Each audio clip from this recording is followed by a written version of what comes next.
hands around the pot, James, and don't spare the horses. All aboard!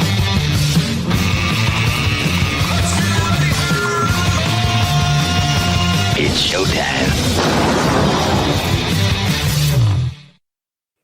Yep, toot toot, all aboard. Here we go. It's On the Ledge, your Ontario Politics podcast. Dave Trafford here with you. And as we record this, it is just before 9 a.m. on Thursday, February the 19th. Thursdays are always a big day at my house. First, it's garbage day. Second, it is my evening out with the old boys at the Galway jamming. Of course, there's On the Ledge, but today it will be the Canada-U.S. women's gold medal game. I'm not really confident about coming away with the gold, but it'll be a good hockey anyway. So lots to get to, lots to talk to and talk about as we get around the table. All right, let's get to it. Here he is, our political analyst from Nova Scotia this morning, but you hear him and see him on CHTV. Keith Leslie is here. John Wright is the CEO at Canada Pulse Insights. Kathleen Wynne is the former Premier of Ontario. And Tim Hudak joining us. He is the former PC leader, and it looks like from the offices of Council Public Affairs. Sorry, I'm just stumbling all over the place here. Good morning, Tim. Good morning. Yep, I'm at the HQ. Got a great view in there behind me. Sorry that I obscure it. Oh, well, it just provides this halo effect for those of you watching on I need the help. On YouTube. There's lots we want to get to today. So, and one of the things, it wasn't really on the agenda until sort of last minute for me, but it was a story that has its roots last month. This came up in January, and we only started talking about it this week. And that was an appearance by the finance minister, Bethlenfalvy, at the Mississauga Board of Trade. It was January the 14th when he made these comments. Our healthcare spending is unsustainable. We just have to deal with reality that we can't keep spending, particularly when our population is flattening. And it's a very provocative statement. It garnered all kinds of attention, Keith. But you know what struck me is that nobody picked it up in the media until this week. That's a month-old story. We let that float. We let that just sort off the side of the desk. Nobody was paying attention to what the finance minister was saying. Well, this is what you get with a downsized and shrinking media, isn't it? I mean, the media landscape has changed so much. There was a time when the finance minister giving a major address like that to a business group anywhere within the GTA would have had a good chunk of the Queen's Park Press Gallery there and probably some business reporters as well. The fact that this went that long unreported is a shame on all of us. As I say, it's very much a tale of what's going on in the media right now. They have to pick and choose where they go, when they go, what they can actually physically go cover. A lot of things are done by live stream now, so I don't know if this was on the live stream. I suspect it was. So it means no one even took the time to monitor this speech by the finance minister, where he said, as you said, some pretty cautious words, some very damning words, really, that healthcare spending at over $90 billion is unsustainable. Well, then he quickly said, that doesn't mean we're looking to make cuts in healthcare spending. Well, what does it mean then? Where are we going to go if the healthcare spending has become unsustainable? And just a few years ago, it was $60 billion. Now it's $90 billion. And this is before the big gray wave actually hits the healthcare system. So where are we going with this? As I say, a bit of a shame on the media, but this is still a very dire warning from the finance minister, and it's surprising that it took this long to actually hit home and have people talking about it. Well, I think what we'll get to is some of the outcomes and what are the next steps in terms of what this actually means. But Kathleen Wynne, I watched the whole speech on YouTube, and it was streamed, Keith, so people could have watched it. I watched the whole speech, and it was about a 45 or 48 minute presentation all in. And given the dire tone of that 11-second clip, the finance minister only said the word healthcare 4 times. And one time he repeated himself getting into that clip. So if it were it just strikes me as, wow, we are really underplaying the state of healthcare in this province.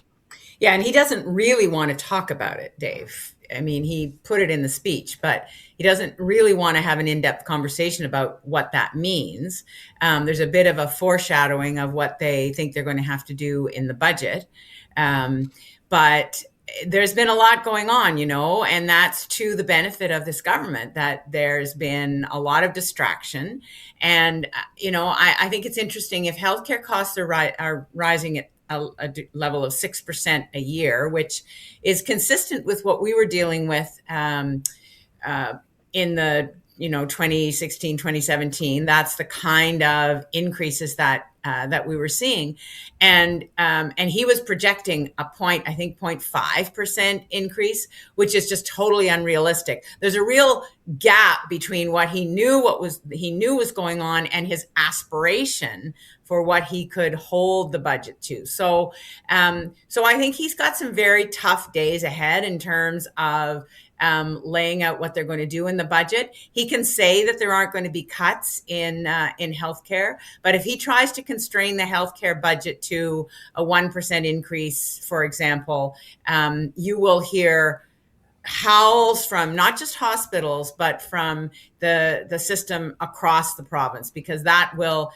mean essentially there will be cuts that will have to happen in every part of the sector. So I think that we are, I think we're facing a real challenge, not just in long-term care and home care because of the aging demographic, but across the system, particularly in terms of people's ability to find primary care physicians, which, if they can, saves the system money because there's a navigator for people through the system. And if that doesn't happen quickly, that whatever the 7% of people or 8% of people across the province who don't have a family care physician, if they don't get that, then I think we're looking at continued increases in the system. And he's going to have a fight on his hands. That's what I think is absolutely inevitable if he stays on this path. Tim, we're still trying to patch up the old jalopy based on your metaphor of the healthcare system here. But here, the context of his comments, though, come against the backdrop of him sort of laying out, the finance minister, that is, laying out the dire circumstances globally of the economy, how slowly our economy is going to grow in the coming year based on his projections.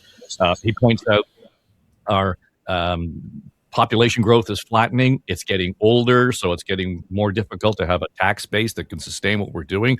There's a whole lot of worms in this can all of a sudden that make it all the more complicated to keep this thing on the rails. Yeah. I mean, the Premier Wynne's right. You could do a lot more on primary care reform. I think Jane Philpott has been a great avenue for the province to do that. We do work for the Ontario Medical Association. They put very good ideas on the table to get more docs trained. The province has responded, attaching more patients to doctors' practices, a lot of progress.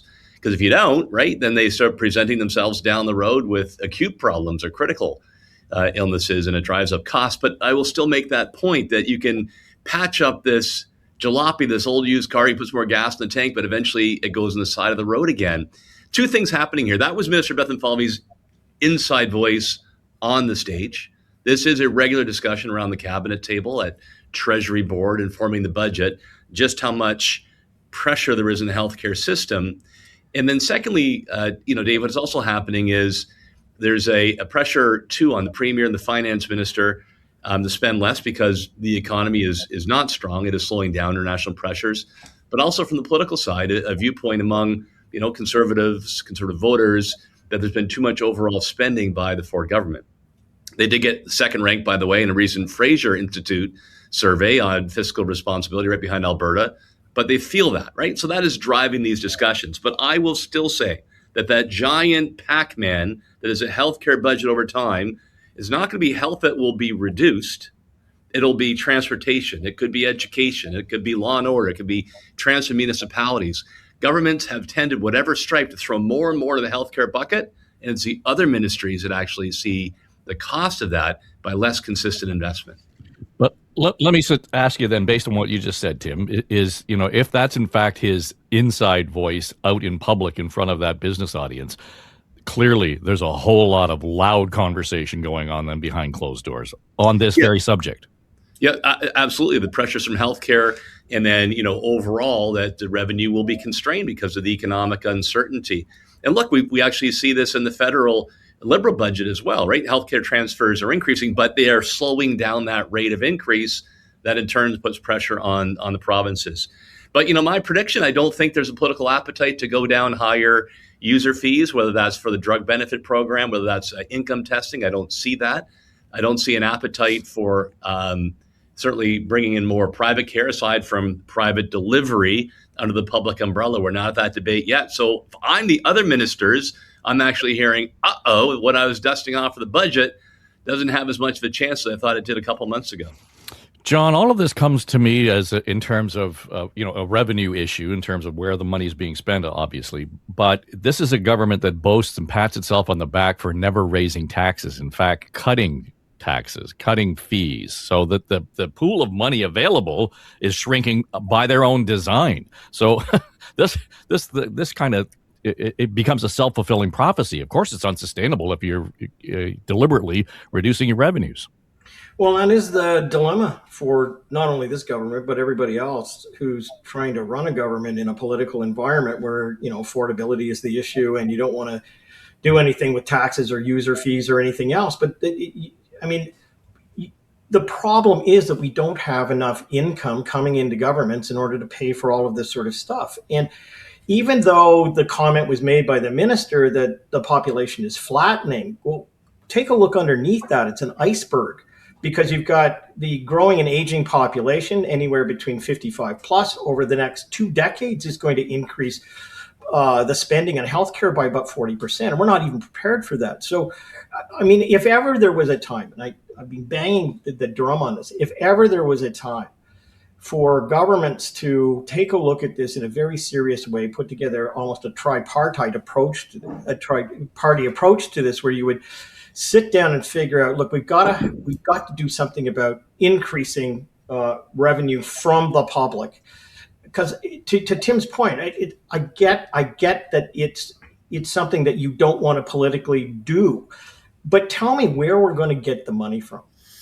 Tell me where not only are we going to stop the ravenous appetite of the spend of the healthcare budget against everything else, because I agree with everything you said, Tim, but the question is, what do we do about it? We can't just keep patching it up, because the worst is yet to come. And if we don't start figuring that out right now in terms of whether or not people over the age of 55 should be paying into a copay fund or something like that, then we're going to end up with having not just a patched up jalopy. We will have no car and nowhere to go with it. So I think now is the strategic time to be thinking about this stuff. Can I just throw this in, because we haven't talked about it for a while, but I'm going to put my former premier's hat on, and I'm sitting around that table, the Council of the Federation, and we're having a conversation with Justin Trudeau in 2015-16. And that conversation is, look, the deal was 50-50. We want 30% and you're paying 22%. So I know all our federal money is going to defense now. And I understand that there are other priorities, but that is still a legitimate conversation to have with the federal government about the contribution to healthcare, which has diminished over time, and we really haven't had a positive response from the federal government through Harper, Trudeau, and I'm assuming Carney, in terms of how do we actually share the costs of healthcare in this country. So, John, if there were a tripartite discussion, I can bet my bottom dollar that would be part of the discussion, is what is the fair division of contribution federally and provincially. But can I just raise one? I just want to rejoin that, because I agree with that. The question really in my mind, having listened to what he said and having taken a look at British Columbia and their deficit this week, is kind of, this is a discussion not just about healthcare, and it's not just about education, and it's just not about deficits and things like it. It is fundamentally about how governments themselves can be sustainable. I remember reading back in the 1981 timeframe on workers' compensation. It was a big report that came out there. And people said, well, we'll never be able to afford it. And the opening paragraph in it was, well, governments can always afford everything. They just, because they can keep spending as much as they want. We know, of course, that yes, you can do that, but at such an enormous cost. So is not the real issue here about how the short-term political circumstance is causing governments to either spend too much or not enough? And how do you find that Goldilocks middle so that you can actually fund these things in order to move forward? It's not just about healthcare or education. Those are two big things. But it is about the sustainability of government and all those other programs, because it goes back to what Tim says. If we continue this road where there's no extra income coming in, even if we grab something from the federal government, everything else is going to suffer. It's going to be like a Pac-Man. It's going to be eaten up. So we're at a crossroads. We clearly are. Even $1 billion shot on hospital is for operations, not for capital.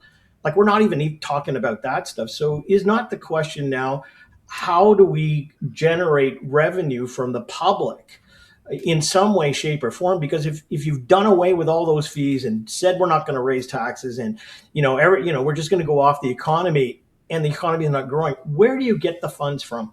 Like, how do you find the balance? I think that's the central question to where we're at today. Well, a part of the speech, though, John, the finance minister was waving the flag saying we've improved our credit rating, and effectively saying we've got more cash at hand because we can borrow more money and we can invest it in the economy. That was part of his speech. Well, yeah. So let's keep running up the credit card, right? Let's just keep doing that. We're nowhere closer. I mean, if you take a look at the pledges, from every government across the country to sort of say, well, we're going to balance the budget. Well, we keep missing that mark, and we're going to miss it again, and we keep punting it down the road. All you have to do is, I hate to make the analogy, but you look next door to the United States, and the it was said in the same breath this week, the unsustainable amount of money that is being spent on all of this stuff in the United States. There's no way they're ever going to get close to dealing with the debt of that country. We are at a crossroads. There's no question about it. The question is whether there's political will or some way to deal with this, because I know that right now, with the hospitals coming up short with their money, that there's going to be clearly a political backlash from that group, and it'll be well organized and probably involve the doctors too. That's just part of what we're trying to deal with here. It's not the whole of it. But why is the government looking at only keeping the rate of increase in the healthcare budget to less than 1% when they know the inflation is 6 or 7? What's your biggest cost in the whole system? Staffing. So what are they going to do here to reduce costs is cut staff. And what's going to be the magic solution? Because that's what we need in hospitals, is like a hole in the head, is fewer staff. I mean, we're already treating people in ambulance bays and in hallways for years now. This has been going on.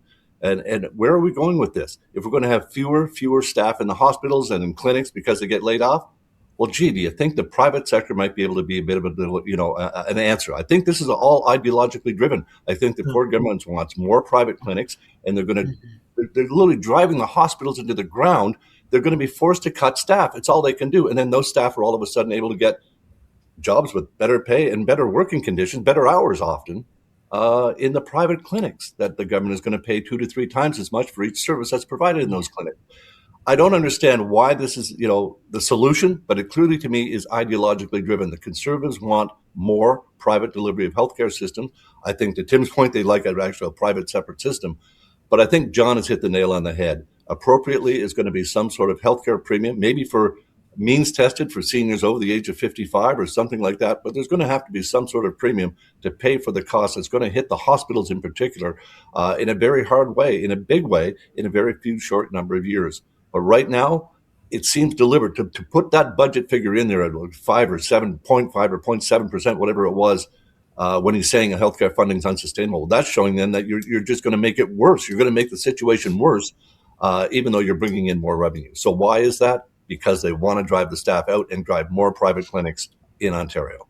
Tim, you've tangled with the boomers on the panel in the past, and I would expect in this case the boomers are probably to some degree have to bear the brunt of the criticism here, because it's not until the boomers were really in the maw of needing this healthcare system that is under such pressure that we're really banging our fists on the table. We should have been talking about this 35 years ago.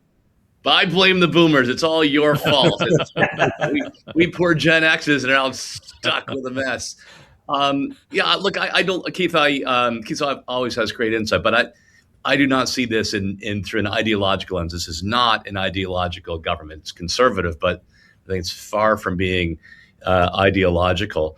Look, and you know this from your observations, and Premier Wynne and I have experienced it, right? Healthcare extremely sensitive. You don't do something about getting more docs and connecting folks to patients, that is an election, ballot question. If hospitals continue to have overcrowded hallways in the campaign against fixing that. No, this is actually trying to find the best way to allocate resources, and the use of private clinics is actually to give better services, not ideologically driven to screw over hospitals or people who work in them. And I do think when the arm wrestling match, look, the 0.7% increase is actually on top of a higher base, right? The health base went up through COVID. It stayed high. So that 0.7 masks that the health budget actually gone up quite a bit under the government. But I still think around that cabinet table and the arm wrestling takes place between the health minister versus labor or versus transportation or versus community and social services, at the end of the day, that health almost always wins, and it's the other ministries that pay the price. Let me go back to this. We have in the province of Ontario right now, we have 3 million people who are over the age of 55. 800,000 people in this province who are over the age of 55 have income of more than $100,000 a year. That's including retirees. I am one of those people. I'm very fortunate with how my life has been structured. I am begging for some way in which I can buy an insurance policy for long-term care. Thank you very much. Please provide me with the ability to spend $100 a month, because if I take 700,000 to 800,000 people in this province who are paying $100 a month, and my polling shows that clearly they're willing and able to do so, that's an extra $1 billion a year that can go strictly to that area of our healthcare system. There are people who want to pay taxes. There are people who want to pay surcharges so that they can have what they know they're going to need, and right now they don't have. There's no chance that whatever I gained on my house and is in my bank account when I sell it is just going to be eaten away within the final years of 2 years of my life. So the question is, what role is government going to play in all of this? And we are running out of time. And I think you got to look at means tested things for this. And you got to start making these decisions now, because if you're going to be 10 years out, that's $10 billion that could come from a section of the population who frankly is willing to pay that right now. Yeah, it looks at when we start talking about this restructuring, Kathleen, of the healthcare system, and Keith talks about private delivery and the private sector involved. We get so bogged down in the private sector, similar to the conversation we had last week around P3s. People, assume, well, because the private sector is involved, the project got screwed up. Well, the government isn't in the business of building buildings or highways or whatever. We need the private sector to be involved. I think, to John's point around this broader conversation, there needs to be a clearer understanding or a reset, a recalibration of where the private sector overlaps with the public sector in healthcare, because we're not going to get anywhere just by standing on each side of the fence and saying yes, no, yes, no. I've just been listening to the conversation. There's so many ways into this. There's so many factors that come to play, So we brought in under Dalton the Kensington Eye Clinic. So the whole notion of private delivery, to Tim's point, I think is something that we have to acknowledge. Look, my dad was a GP. He was a private deliverer of healthcare, and he was paid on a fee schedule. So it's not like private delivery of healthcare is an unknown thing in this province. Doctors have not traditionally been salaried, so docs have been private deliverers. Anyway, so I think that is something that we need to continue to monitor. But it's part of the system, and it's going to grow. That private delivery, publicly funded. Where we get worried is when it's privately funded. That becomes a problem. but there's so many other things. There's a coordination of care. So when we talk about you get a primary care physician, then what happens if you need a specialist? Well, we have a system that's pretty fractured right now. There isn't a coordinated kind of way of accessing a specialist. It's one-offs and so on. And so we need to make sure that that's a better coordinated process. We've got a whole lot of work to do in terms of the upstream, the people who show up in emergency rooms.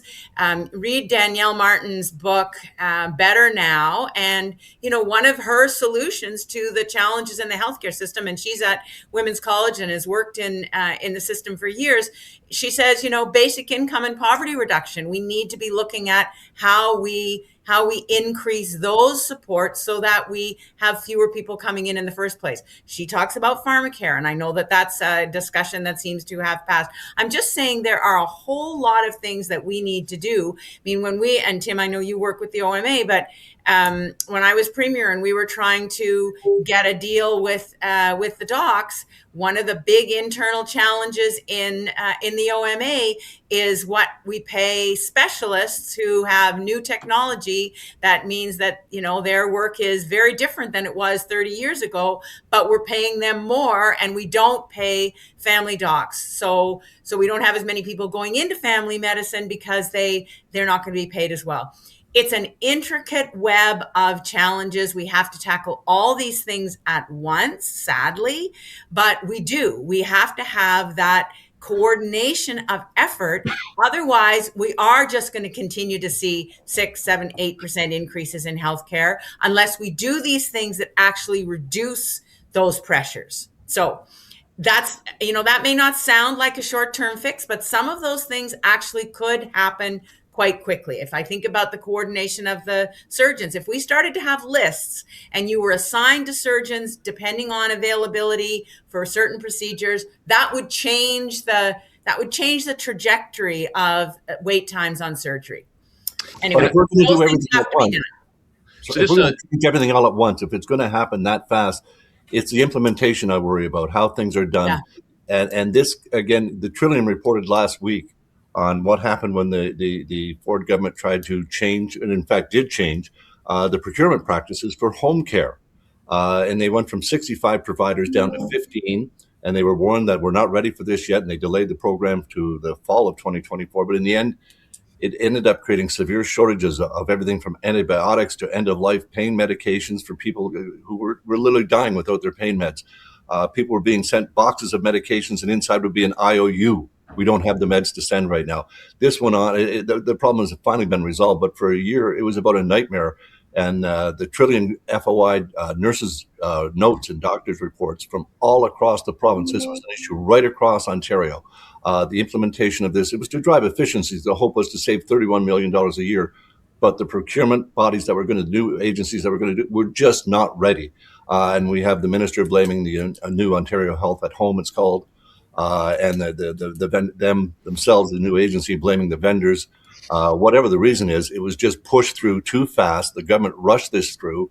And as I say, if we're going to be changing everything to do with the healthcare system, the implementation has to be really, really top of mind, because as we saw with this home care thing, people were literally dying at home without meds to ease their pain and suffering. The children's drugs were left off the formulary, literally left off the list by mistake, and the clinics were running to Toronto Sick Kids Hospital trying to barter some way to get some medications. This was really, really screwed up. Excellent reporting by the Trillium, but a real cautionary note as we move forward with some major, major changes to basically the whole way we deliver healthcare. But Keith, a lot of those changes that I talked about are in the works. They are being worked on in the ministry, and it's a matter of making those things a priority. I think that there needs to be to John's point, there does need to be a really clear philosophical approach to how we're going to deal with healthcare. And maybe it's a tripartite commission. I don't know. But it's not like nobody in the ministry is thinking about these things. They are. And it's a matter of a minister saying, okay, this is the multifaceted approach that we're going to make in the interim, we're going to continue to increase healthcare by whatever it is, 4%, whatever. I think that's probably where they need to be right now. I think that 0.7 or 0.5% is not realistic, but in the interim, we're going to do this. But here's the suite of things that we're going to do that is actually going to reduce our challenge and reduce the pressures. I think it has to be that kind of really smart, strategic approach. And to the implementation, Keith, I agree with you. Implementation in education and healthcare are always a huge, huge challenge. I would say across government, it's a challenge, but in those ministries particularly. But I think there has to be an intelligent kind of laying out of what the intricacy of the problem is, and then saying, these are the things that we're going to focus on. It can't be a soundbite. It's not like there's one single thing. You can't empty a bottle of Crown Royal and solve this problem. It's not that kind of problem. There's much more complexity to it, and somebody in the government has to be honest about that. I don't know. I think Crown Royal is pretty good medicine. Dave, can I give you one last point on the Tim Hudak theory of the Pac-Man eating the budgets? Pac-Man, by the way, Boomers, was a video game. We were there. Yeah, we invented it, buddy. Yeah, that's right. He said it's going to rot our brains, when in reality, for me, it was Galaga. So I was just doing some quick math here on the side. And since 2020, right, the beginning of COVID, the healthcare budget is actually up 38%. So they have had, on average, significant increases. But Pac-Man theory, compared to every other budget, 20%. And the little, inky ghost that's been gobbled up the most, post-secondary education, funding only up between 5 and 10%. So you can see health continues to take a big part of the budget and growing, everything else less so. Yeah, but so let me throw it to you, who, being closer to, a conservative government than I ever have, is okay, so that's the case and it's going to continue. And in fact, one could argue it's going to get worse. What would you suggest to the government of Ontario and what they do with this? Like, all right, we know the demographics, we know healthcare, we know Pac-Man, we know all of that sort of stuff. So do we stand still and just let it happen and every year trim the sails, or how does this government approach that? Probably the way they are, right? Like, you would have to actually start this at the beginning of the mandate, soar up the calories to really take it on, and then demonstrate, 4 years later, the result. You'd have to have federal support as well for any kind of significant change. Otherwise, you try to restructure. Premier Wynne put out some examples she worked on. The government's done some of the similar things on more primary care, better technology in the system. I think the way that they're giving more professions opportunities to deliver primary care as well has been helpful. Look, the fact that our docs have to use, WhatsApp to try to connect people with a specialist, and the costs that imposes on the system on waiting longer, right? But I think, John, the pure politics of the moment, they're probably making the choice that is, having been there and feeling the pain of any kind of healthcare reduction as an MPP, it's probably the path we need to be on for the time being. But I really hope there's a courage to change that for the next mandate. Well, again, I don't want to monopolize this, but let me throw it back again. I mean, this is a three-peat majority government with no one across the aisle. I mean, if you've got political capital to spend, now is the time to do it, because otherwise you are handing the two opposition parties and potentially the new Liberal leader a golden bucket to move forward and to say, look, this is what's going to happen. No one's addressing it. So would you not sort of say we can begin this process right now because you've got the, you got the coin to do it with? Yeah. Thank you very much. But it's not. It's been a great day. You win. How do you hold the Fed's feet to the fire, though? To the Premier Wynne's point about the federal funding was supposed to be 50-50. And I think it was Paul Martin, wasn't it, that balanced his budget on basically cutting the funding to the provinces. It's going to be hard for the provinces to make that case, because every time we hear a First Minister's meeting until the Trump era, it was all, they're just asking for more healthcare and education funding. It's all we heard about. And of course, the government, the federal government, just basically ignored them. It's come up a little bit, but for the most part, it's supposed to be 50-50, and it's nowhere near that. So if there's some way politically for the premiers to hold the federal government's feet to the fire on healthcare, that would be great.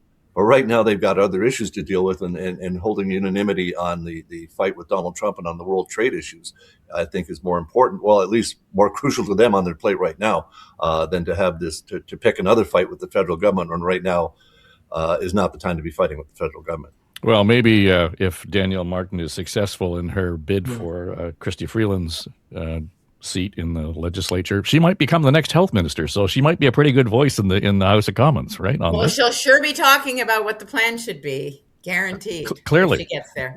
And you know what? It would be very difficult to argue with most of what she says. Doesn't matter where you fall on the political spectrum, right?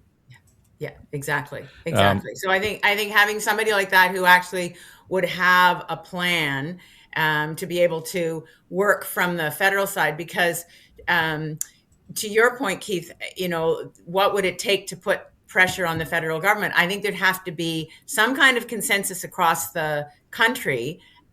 I mean, even this might not work, but I think there would have to be a consensus across the country among the premiers that there's certain things that need to happen. In the wake of the Romano report, in terms of wait times, I mean, there were a number of us, particularly we worked in Ontario, to reduce wait times in particular areas, and so I think there needs to be that kind of coordination of what are the things that we're going to focus on.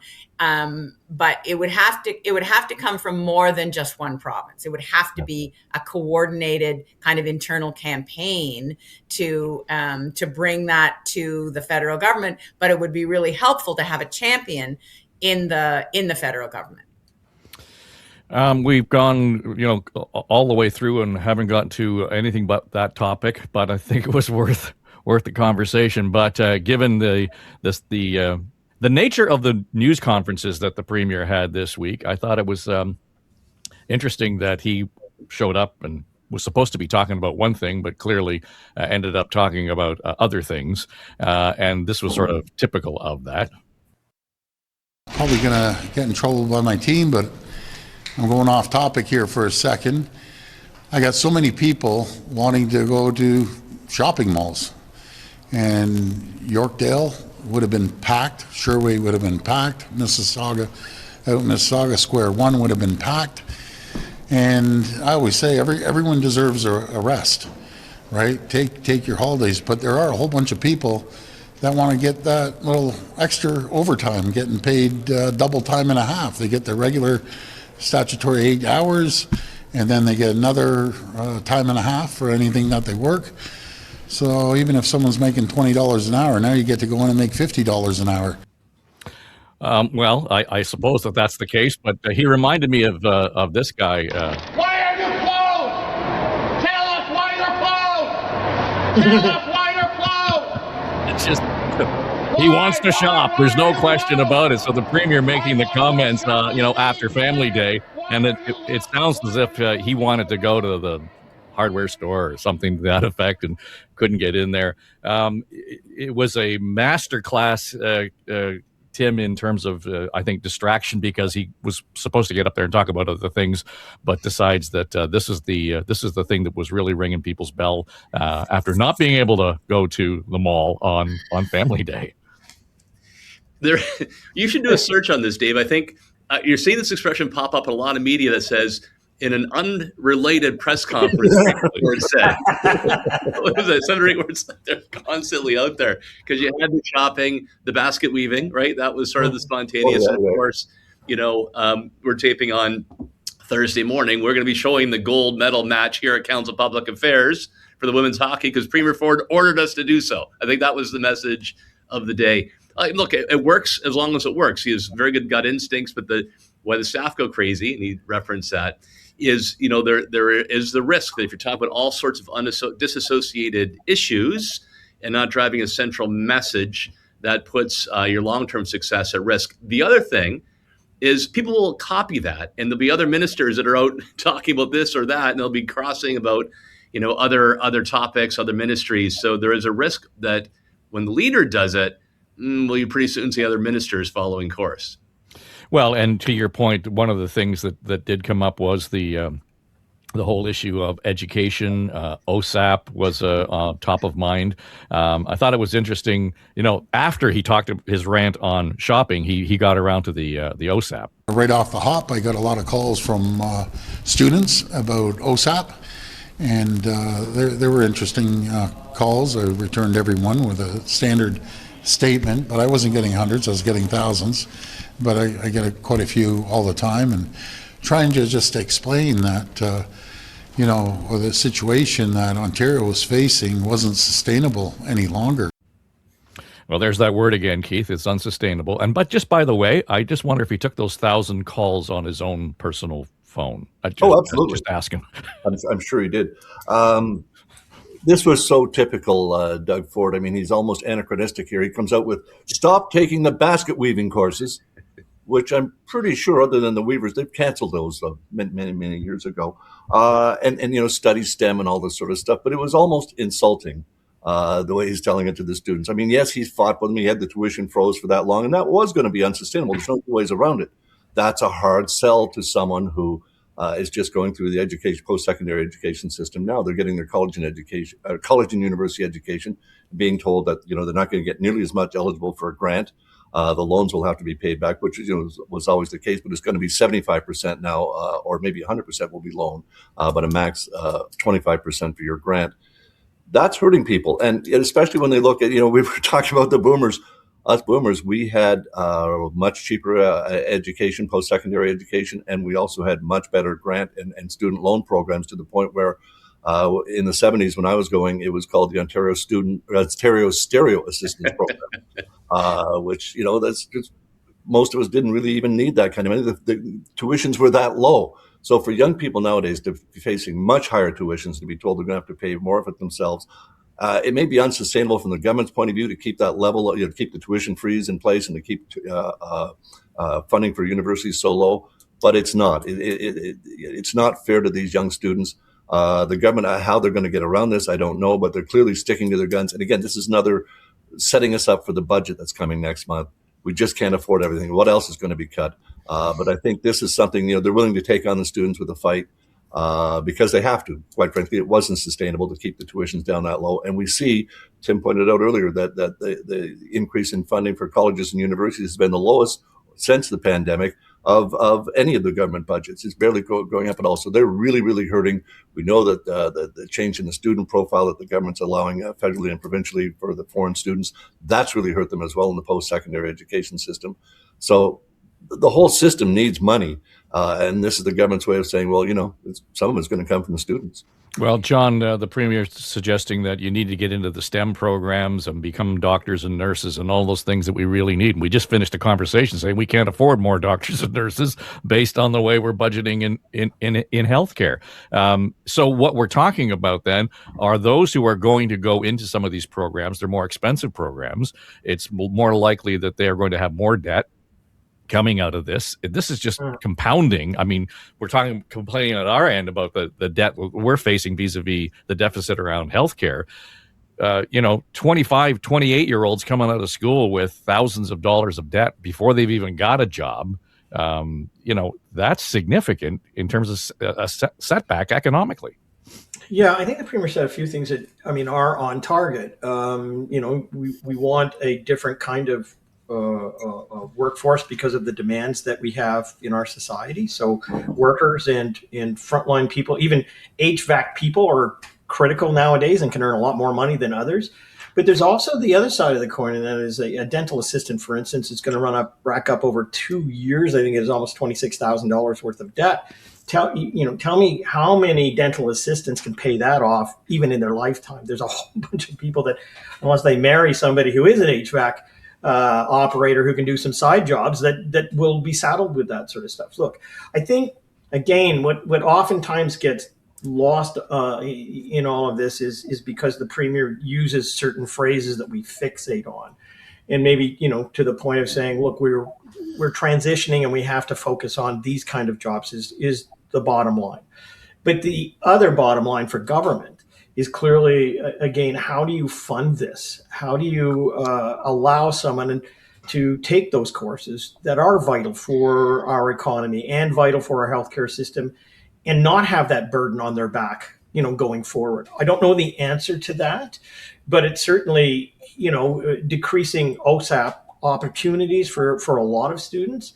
Even if you then go into STEM, that's going to put a financial burden on you that you basically can't afford going forward. So again, the whole education system itself, I'm not trying to say that there's another commission that's necessary, but we are at a bit of a crossroads in terms of that, especially even given, the issues that were raised this week with how many of the school boards are being taken over and supervised by others. So the whole education side of it has to be looked at as well. Well, Kathleen, when the notion that somehow we have to make sure that the students, in terms of their choices, are accountable vis-a-vis the money that's being spent by government, and I get it in terms of, make good choices, etc. But I made this point on the radio earlier this week. Both of my kids studied majors in philosophy, and they are both entrepreneurs, self-employed, and they employ other people. Yeah. So it had nothing to do with what we need in the market in terms of accountability around it. And I will say that there was no OSAP involved. They both got some scholarships, et cetera. But to the point, the effectiveness of their degrees had little or nothing to do with where the money came from. Right. And for the Premier to be talking about what students are studying and that whole issue of a workforce that's prepared for the jobs that are available, that's one subject. But the issue around supporting kids who otherwise are not going to go to college or university, that's a whole other issue, So distracting with the basket weaving gambit totally takes away from the reality that, yes, the government has allowed universities to increase tuition. That had to happen. They've taken money from OSAP and put it into money that they're going to invest in the system to change the funding formula. So, okay, changing the funding formula, that's a good thing. But the OSAP cuts, it's the worst economic decision that this government could make, And I know this government doesn't think about post-secondary education or education at all in terms of the economy, but it's intimately and intricately related to our economic well-being, And I don't think that this Premier has ever talked about education in that way. And this is a perfect demonstration of a lack of understanding, in my opinion, of what we actually need. So yeah, of course we need people who are technically trained to do the engineering jobs and the science and math jobs. Of course we need that. But we also need people who are critical thinkers. Your kids are a great example of that, Dave. But, there are so many of us who went through arts programs, and not just boomers, but my kids and the next generation who need to be able to think critically and innovate. That is what our strength is in this province. So what this government has done with this cut to OSAP is basically said kids from low income families are not going to have a chance to take part in post-secondary, because what we found when we put our program in place that allowed kids from families that earn $50,000 or less to go to school tuition free, we saw more single moms, we saw more Indigenous kids, and we saw more kids from low-income families. And that was exactly the impact that we were looking for, because there are smart kids in all of those groups who are going to now look at what the debt is going to be at the end of their engineering program and say, well, I can't do that. I'm not going to do that. So we lose that whole population by this very short-sighted decision that this government has made. Yeah, Tim, the question then becomes, where's the balance? I mean, at some point, we've got to make sure that we're incentivizing to a certain degree to make sure that the kids who are not otherwise able to afford to go to university, college, post-secondary, have that opportunity, and in fact, income is not necessarily the barrier to that education. There's a little expression that you campaign in poetry and you govern in prose. Premier Ford also governs in poetry, right? So he's trying to get across. Is that what it's called? Music, but it's music to my ears. My music God. to my ears. The point I think he's making here is that since the taxpayers do subsidize post-secondary education considerably, that you have to own part of that, right? That you should have a skin in the game. And if you look, right, I think that for a typical student in post-secondary, universities likely higher than colleges, that the portion of student pays is less than half. It's usually around 4 cents out of 10, 40% of the funds. So your question on balance, I think you're right, Dave. I think we can shift that way. Now, as tuition increases, we had a program under Premier Harris that you had to dedicate, I think, 25% to go to scholarships, to bursaries, to assistance for the lowest income level. But I think that cap for so many years was starving the system. So, in the other extreme, I'm counting the records over Keith Leslie's shoulders, and I'm still at 400 on the first row. So I think the S and OSAP for him definitely was stereo. I'm willing to bet on that one. But I think Premier Ford is simply moving things back towards a more reasonable balance on how much you own versus how much the taxpayers pay for education. But Tim, what do you say to the kid who is perfectly qualified to go to an engineering program or a medical program, but just is afraid of carrying the debt? A kid who's from a family who no one's gone to university. You know, they're the first in their generation to go to university. And we are all sitting here. The 5 of us are sitting here. We all can afford to support our kids going to post-secondary. We have no idea what it means to see your kid who is talented, who is capable, and is not able to even apply to one of those programs because as a family, we're too afraid of the debt that they're gonna carry. I mean, it's irrelevant which program you're talking about if the kid isn't even going to apply. Right, but if a upper middle class family is only paying 40% of their child's education, that hurts the low income person as well. Less money going in that could otherwise go into post secondary education. And if part of the tuition increase goes to scholarships, right, that helps with the low income side. I just think if you look at the math, the balance across the system, there is a heavy subsidization for the taxpayer. And I think Premier's moving in the right direction, which would be an investment in the quality of education for all students, including low income. I don't have any argument with the increase in tuition and the change in the funding formula. I think that's all good. But Tim, that there are scholarships that sit on the shelf, because they're not universally accessible and kids don't know about them. The thing about the OSAP program is that's where all the kids go. That's where they know the kind of universal access happens. And without that being, and you talk about the Harris years, 25%. And when we came in, that was one of the things that needed to change was there was not enough grant in that. It was keeping kids out. Low income kids are half as likely to apply and go to post-secondary than higher income, than affluent kids. So it's just cutting our options in terms of having a strong economy in the future. It's a short-sighted decision, and we're going to pay for it in the long run. Tim, do you just want to sit quiet? Yeah, no, I think I made my points, right?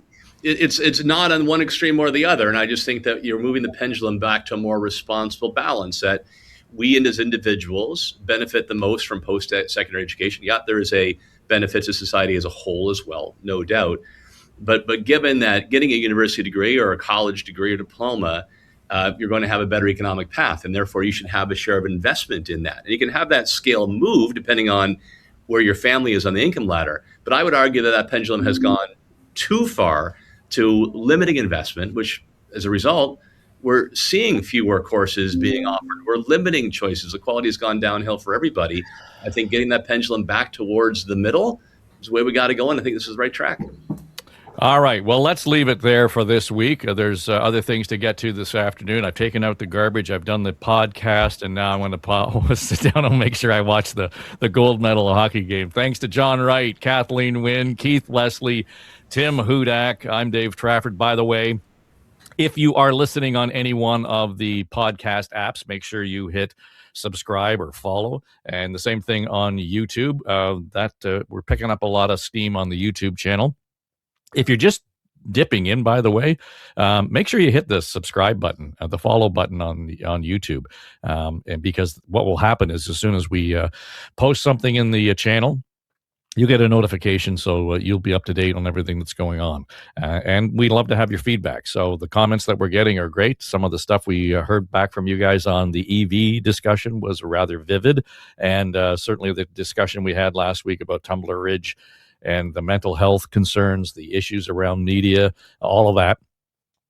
generating a good deal of feedback. Just one other thing. This week, we spent time on Now and Next. That's the sit-down politics podcast I do with the comms and strategy team. And we went into some of the conversations around Tumbler Ridge in terms of the comms, the vigil that was held, the remarkable pivot opportunity there for Pierre Poilievre, and will he take advantage of it?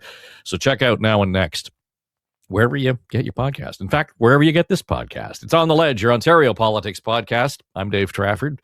Go Canada. Pay no attention to that man behind the curtain.